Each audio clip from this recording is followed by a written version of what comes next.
Welcome back, everybody, to Professor Layton versus Phoenix Wright, Ace Attorney on the 3DS. We're continuing on with these special episodes in the game. We're on to episode number 10. 3 episodes left to go. Let's jump right into it.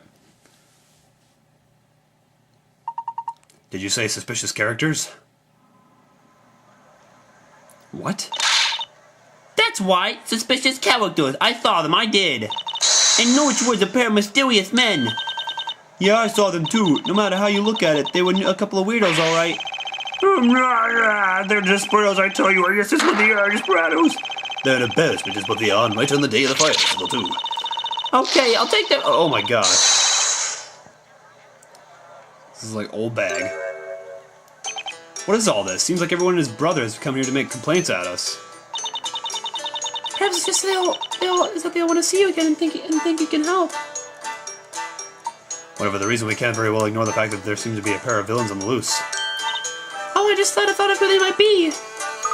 Me too. They were those weird, two weird-looking rogues, right? I think they were called Robs and Mugs, you mean? That's the pair that waylaid Espella in the woods that one time. Espella, you wouldn't happen to know what became of those two, would you? Actually, yes, I do. They were rehabilitated and are both currently working in the library. But apart from them, we don't have any other suspects, do we? Well, in that case, I suggest we all set out to the woods and take a look around for ourselves. Good thinking, Professor. Sounds like another exciting case to crack. Yeah, come on, Nick. We're up for this too, right?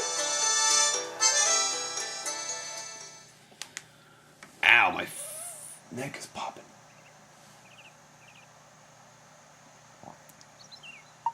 According to the witnesses, this is where they were sighted. 2 clearly suspicious characters, supposedly basking in the sun somewhere around here. They certainly sound like a couple of laid-back villains if they were basking in the sun. Whoa, there they are over there! Yep, I see them too. Definitely suspicious. I'm not sure I've ever seen a more suspicious-looking pair of characters. Indeed, Luke, I must admit they somewhat resemble the kind of image one often sees on most wanted posters.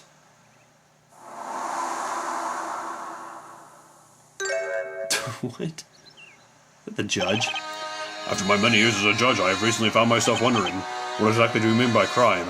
How exactly can we define it? We are no more than bubbles being carried by a great river, drifting this way and that, until we disappear. The tiny sound of the bubbles bursting goes unheard by anyone, and yet they undoubtedly do make their sound. Blam! Indeed, that is a unique way of looking at things. I meanwhile believe that the world is not as simple as those who use witchcraft or criminals. Even so, the warm wind blows over the grassy plains, quietly causing the red flowers to sway before moving on. No one sees the wind as it moves. It is only felt by the flowers as they are touched. They seem to be having some kind of complicated, high-level conversation. Indeed, Luke. It would appear they're involved in a deep philosophical discussion. That's just like Mr. Wordsmith. He always sounds so poetic and deep. You can say that again. I think it's a bit too deep for me. I'm lost. Honestly, I'm not sure whether what I'm hearing is sublime or ridiculous. I feel that after a year since I stepped down as a judge, I still cannot say with utter confidence what path my life should take or what on earth I should aim for now. There were days when even I wished to suddenly become the wind, but if I were to become the wind, I would never be able to slip upon spaghetti. Indeed, to be honest with you, I had never even considered that. It would seem that I should continue on my current path, or at least for the time being. Whatever the case, I cannot even consider a world in which one is not free to slip upon one spaghetti. Where is that kindly neighbor who will free me from my fate this evening and from that despicable monster we call money? Somehow listening to them talking is making me feel all profound. Me too. I suddenly have a profound feeling that I'd like to eat some spaghetti right about now. It's just like Mr. Wordsmith, always the most tasteful choice of words. Personally, I get the feeling he's trying to persuade the judge to buy him dinner tonight in a roundabout sort of way.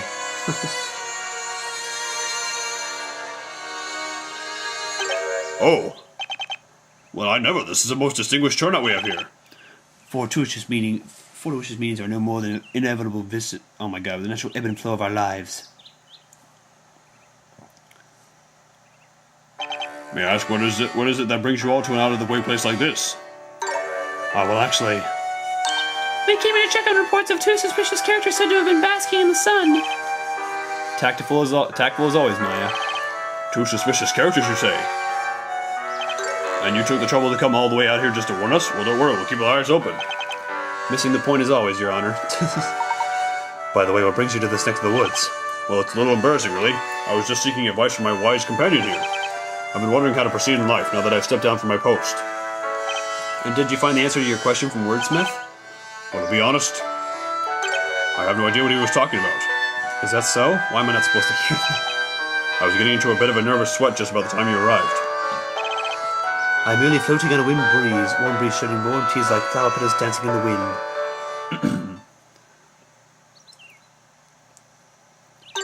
So you decided to become a fortune teller, huh? Yes. When I met you all about a year ago, I came to realize my beliefs were being changed by the story. The belief that witches must be guilty was just an illusion. This world is incomprehensible, like a dark and puzzling labyrinth. In a sense, puzzles are a microcosm of that labyrinth, or so I like to believe. That's why you decided to become a fortune teller? That's right. That's right. I felt that as a fortune teller, I could help those who came to consult me would find their way forward to a brighter future. But to tell you the truth, I felt my appearance might be well suited to the role too. Personally, I think your appearance fits the role of suspicious character better. But when it comes to giving people advice, I came to realize it's not that easy. Really? I believe that all is well within one's grasp, the answer to the ultimate puzzle of life. Huh? Huh? Please don't say it's 42. Ha! That's funny. Mr. Wordsmith! When faced with a perplexing puzzle, the way forward is to broaden one's outlook.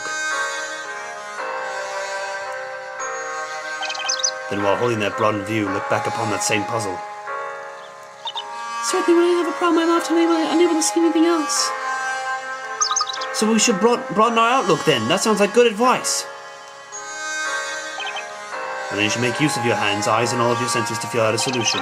If you look around you at those bushes or that tree over there, there's always a hint waiting to be found. Of this you can be certain. Hint 1, hint 2, and 3, and naturally the super hint are waiting there for you. Huh? Hey Nick, check this out. I found some hidden coins in that tree and bushes over there. Oh gosh. Are you kidding me? When it comes to solving puzzles, each to his own is what I say. A puzzle is a labyrinth born of the human intellect. However, occasionally, there are puzzles that can prove most refreshing when unraveled at the drop of a hat. A metaphorical hat, that is. Take the following puzzle, for example. Oh, alright. Alright. Short round ride 2. Oh, this one was easy the first time. So I need to have the 3D on for this. Oh, yep. Looks like it's going to be up.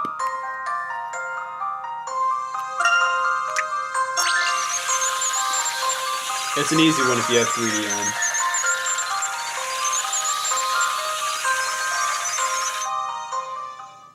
Maya the Magnificent strikes again. The Magnificent. Not too shabby, if I do say so myself. Surf the stars to safety. Boy, I just love this kind of puzzle. 2 choices mean you only have to try it twice. Did you really just say that, Maya? So here's my amazing strategy. Step 1, try up just to see what happens. Step 2, victory pose. Turns out that up was totally the right answer. I'm not sure what to make of that strategy. You know, I've just realized what a mysterious object the hint coin really is. How do you mean, Mr. Wright? Well, I always set to get all the coins and leave no stone unturned, but then when I get stuck on a puzzle, I never end up using them, not a one. Sort of feels like I'm wasting a coin, like I hate seeing the hint coin counter go down, you know? Oh, I know exactly what you mean. That just goes to show what a cheapskate you are, Nick. I'm not sure that's entirely true, Miss Faye. Nonsense. Huh? I've seen and done a lot of things during this long life of mine. On the great ocean of puzzles, the traveler who carries a wealth of coins runs the risk of being pulled under by their weight. Well, that sounds like it belongs on a fortune cookie. Which is why whenever I tackle my puzzle, I always look at the super hint before I start. What? That's not good. Well, it may be true that the world is full of things that are difficult to fathom. By your own words, Wordsmith, I find you quite clearly in a word guilty. What? He still has his gavel. I'm merely floating on a warm breeze, shedding warm tears. Oh my gosh. Well, as I've said already, when it comes to solving puzzles, each to his own is what I always say. Jesus. Alright. I'll take it. Didn't make sense, but alright.